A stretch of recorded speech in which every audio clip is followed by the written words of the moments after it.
34 of his 3.1 overs so far. बस करो भाई, बस हार गए।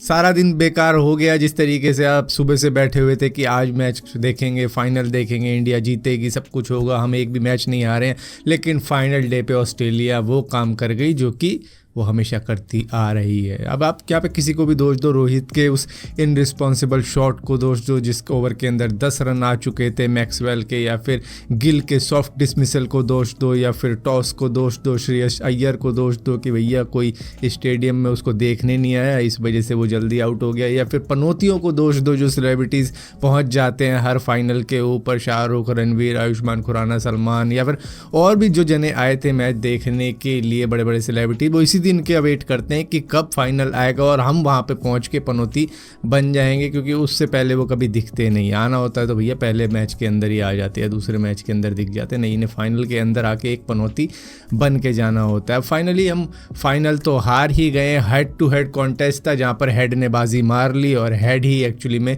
मैच विनर रहा।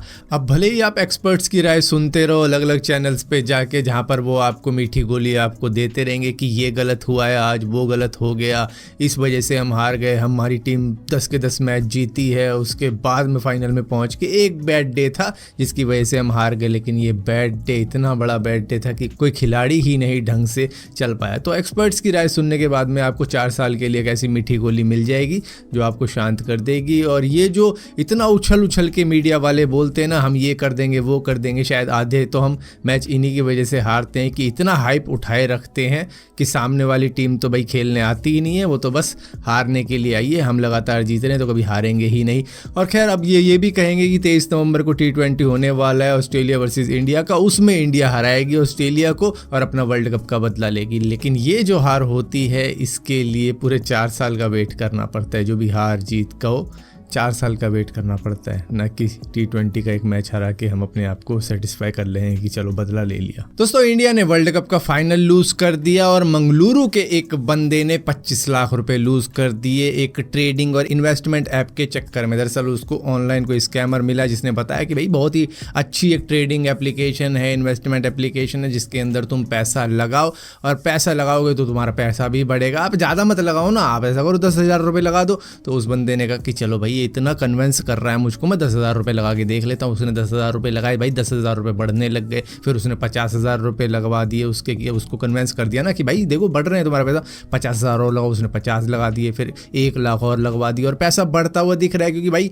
उस एप्लीकेशन में क्या है, बस नंबर ही तो बढ़ रहे हैं और नंबर ग्रो होते हुए दिखाए जा रहे हैं कि भाई ये देखो हो रहा है। वो एप्लीकेशन डिज़ाइन ही इस तरीके से करी थी इन स्कैमर्स ने कि भाई लगे कि पैसा बढ़ रहा है, उसके बाद में 5 लाख लगवा दिया। अब इस तरीके से करते करते पूरे 25 लाख रुपए उस बंदे के लग गए और उस बंदे को भी दिख रहा है कि भाई मेरा तो 1 करोड़ बन गया, मेरा 1.5 करोड़ बन गया, इस तरीके से पैसे बन रहे हैं। अब उसने जो 25 लाख रुपए लगाए वो कभी बड़े ही नहीं थे, वो डायरेक्टली इन लोगों के पास में जा रहे थे। वो तो एप्लीकेशन है, वो तो बस नंबर मैं कुछ भी लगा दूं, अब नंबर एडिट करके मैं कुछ भी बना दूं, तो बस अब वो नंबर ग्रो हो रहा है ना कि उसका पैसा ग्रो हो रहा है, जिसको वो देख के काफ़ी ज़्यादा खुश हो रहा था। लेकिन जब निकालने की बारी आई तो इस बंदे को मालूम चला कि भाई मेरे साथ तो स्कैम हो गया है। वहाँ पर ऑस्ट्रेलिया जीत गई, इंडिया हार गई और मैं 25 लाख रुपये हार गया। ये इंडिया की हार जा नहीं रही मेरे दिमाग से।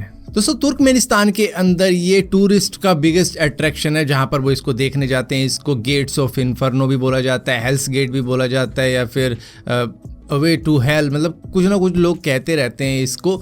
तो यहाँ पर होता क्या है कि इससे कहा यह जा रहा है वहाँ के प्रेसिडेंट द्वारा कि भाई एनवायरनमेंट को काफ़ी ज़्यादा नुकसान पहुँच रहा है, लॉस हो रहा है एनवायरमेंटल, जिसकी वजह से इसको हम बंद करने वाले हैं टूरिस्ट के लिए। और मे बी ये शायद इसमें मिट्टी विट्टी भरवा के इसको पूरी तरीके से क्लोज़ कर देंगे, क्योंकि नेचुरल रिसोर्सेज वेस्ट हो रही है, जो नेचुरल गैसेस वगैरह हैं उसकी वजह से आग जल रही है और वो वेस्ट होती चली जा रही है। तो यहाँ पर इनका ऐसा मानना है कि इसको बंद कर देना चाहिए। हालाँकि इसको पता नहीं किस तरीके से बंद करेंगे, मिट्टी विट्टी का भराव करेंगे, क्या करेंगे, लेकिन वो इसको बंद करने का सोच रहे हैं, क्योंकि आसपास में रहने वाले लोगों की भी हेल्थ को नुकसान पहुंच रहा है इससे, ऐसा इनका मानना है। तो यहाँ पर लॉस तो होगा इनको टूरिज्म का, लेकिन जो एनवायरमेंटल लॉस हो रहा है वो उतना ही बड़ा लॉस है जितना बड़ा इंडिया भी जो वर्ल्ड कप हारी है ना, उतना ही बड़ा लॉस हो रहा है। दोस्तों हम में से बहुत सारे लोगों का ऐसा मानना होता है कि भैया डेजर्ट वाले इलाकों में, जैसे सऊदी अरेबिया होगा, दुबई हो गया, मतलब कतर हो गया, इस तरीके के इलाकों में बारिश बिल्कुल भी नहीं होती है। और ऐसा भ्रम है कई सारे लोगों का, मतलब कई इंटरव्यू में भी आपने सुना होगा कि भैया बांस का डंडा लेके कोई ना पहुंचेगा वहाँ पे जहाँ पे बारिश करवा देगा, वहाँ तो बारिश होती ही नहीं। लेकिन एक्चुअली में दुबई के अंदर भी बारिश होती है और ऐसी भारी भरकम बारिश होती है कि भैया वहाँ पे फ्लड का माहौल क्रिएट कर देते हैं। वहाँ पे दरअसल अभी एक काफ़ी हैवी रेनफॉल हुई है, थंडर स्टॉर्म हुआ है, जिसकी वजह से कुछ इस तरीके का नज़ारा देखने को मिल रहा है कि भैया रोड पर भी पूरा भरा भरा हो रखा है और कई सारे लोगों का नुकसान हुआ है, मतलब पहुँच नहीं पा रहे। टाइम का नुकसान हुआ है एक जगह से दूसरी जगह जाने के लिए। अब टाइम का नुकसान तो देखो आपका भी हुआ होगा, आज आप सारा दिन बैठे होंगे मैच देखने के लिए इंडिया वर्सेस ऑस्ट्रेलिया का, अब इंडिया हार गई, नुकसान हो गया टाइम का। तो खैर अभी हालत तो मतलब ऐसी है, मतलब हम सभी एक्सपेक्ट किए बैठे थे कि भाई वर्ल्ड कप जीत जाएंगे, ये हो जाएगा वो हो जाएगा। अब हार गए, क्या कर सकते हैं। अभी हराएंगे ना 23 तारीख को, देखो बदला लेंगे, चिंता भी कर रहे हो। बस वैसे ही हंसी है, अंदर से तो रो रहे हैं भाई दिल।